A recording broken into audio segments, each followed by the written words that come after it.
guys, welcome back to my channel. And if you're watching for the first time, my name is Lana. In today's video, I just want to talk about trademarks in Nigeria. How you can register your trademark or trademark your brand in Nigeria. So generally, trademarks are used to distinguish or identify one person's or one party's goods and services from another. The Trademark Act in Nigeria actually defines trademark as any device, brand, signature, name, label, ticket, name it, or a combination of those that you can register and own as your own. So the advantage of registering a trademark is this: when you register your brand or your device or whatever it is you want to register, it gives you that exclusive right as the sole owner without the infringement of others. So anybody that decides to use your brand or your device, your name, signature, label, ticket, whatever it is, or a combination of all this, without express permission from you, has infringed on that right. So that's the benefit of trademarking your business. Trademark in your business. That is why I want to educate you today on how you can register your trademark in Nigeria. So without much ado, let us go into the process of registering your trademark in Nigeria. But before I go into that, I just want to say, if it's the first time you're watching my video, please do not forget to subscribe. Click on the notification bell so that you can get notification whenever I post a video. Like, share, and we can work together as usual. Thank you. So let's go into it.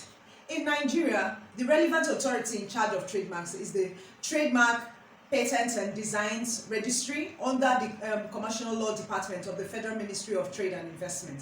In Nigeria here, the Nigerian law classifies trademark into 45 international classes. Yes, therefore multiple, or let's say multi-class trademark registration cannot be done. So if you want to trademark a brand, you will do it in a single registration. If you want to trademark your signature, you're going to do it separately. If you want to trademark your name, you're going to do it separately. I'm going to give, I'll have another video like a sequel to this one, where I will give you the list of classes, what class it's under what. Like from classes 1 to 34 are for goods. Then from classes 35 to 45 are for services. I will try my best as possible. It's a long, as you can see, 45 classes. It's a long list, but I will try as my best as possible to put it into a concise video so that you will have to educate you about what the list is all about. So without much ado, to be registrable, it must contain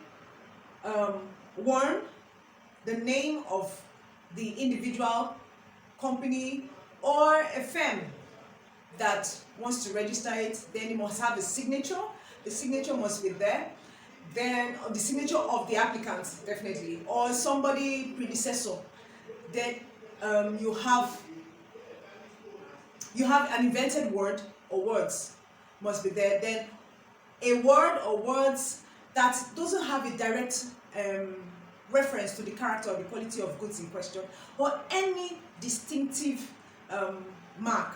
Those things must be there. If they are not there, this might lead to refusal to register the trademark. However, there are also some grounds for refusal of registering trademarks. One, if the mark is deceptive, scandalous, or contrary to any law or morality, refusal to register.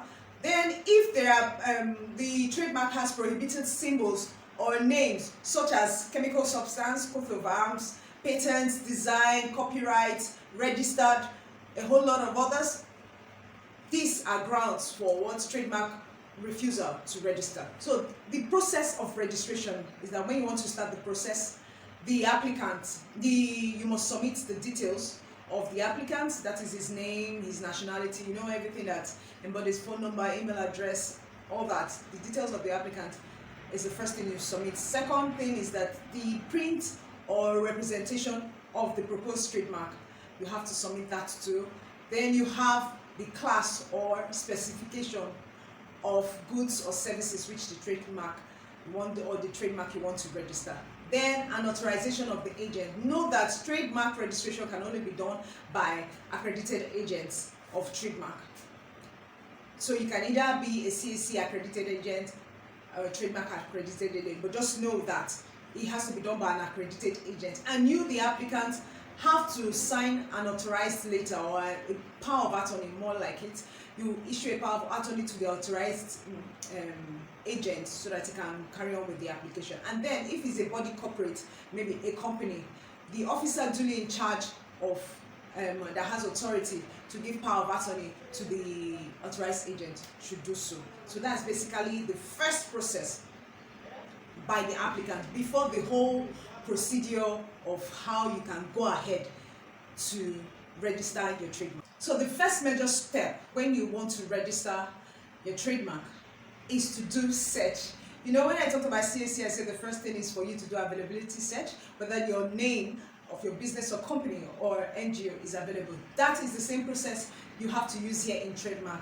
A search must be conducted here. Why it's important is that whether to know if the trademark is available or if your own trademark is going to be infringing on another trademark that is existing. So that's why search must be conducted. So after you conduct the search and there are no discrepancies, your trademark is good to go, then the registrar of trademarks will issue an acceptance form.